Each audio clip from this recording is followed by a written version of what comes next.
I guess shock sila sa nangyari nung March 28.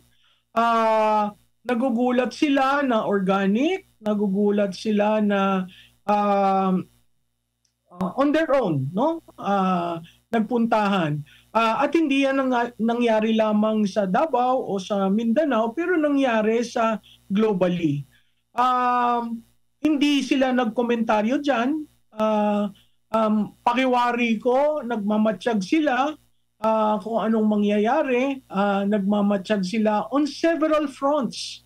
Saan ka nakakita ng administrasyon na kampanya sindi ng usok, create ng usok, create ng apoy, na halos sinusunog mo na ang bansa mo dahil sa politika.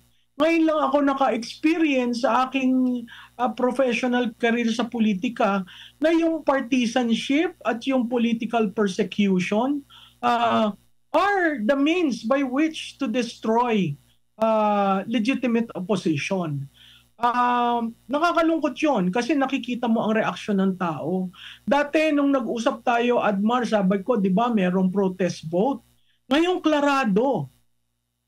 Kaso, siguro, nagagawa sila ng mga senaryo para yung protest vote makalimutan, lumambot-lambot, pero sila ang nagsusunog ng republika. Hindi tayo. Kayo ang naninira ng republika. Hindi kami. No?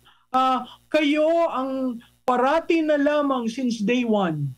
Walang gawin kundi politika. Walang serbisyo. Diba? Kanina pinag-uusapan nyo yung housing, 1 million per year. Ang tanong ko, ilan na? Nakatatlong taon na, di ba? Dapat may 3 million housing ka na. May 3 million na ba?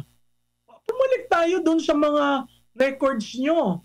Ang daming foreign assisted projects na sana na launch na, no? Na inaugurate na. Pero tumigil. Bakit?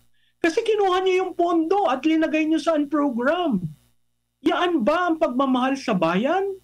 Yaan ba ang pagmamahal sa Pilipinas? Mr. President, tandaan naman nyo na kayo'y nahalal ng mga Pilipino. Kung sana man lang tingnan nyo yon habang kayo'y nag-iisip, habang kayo'y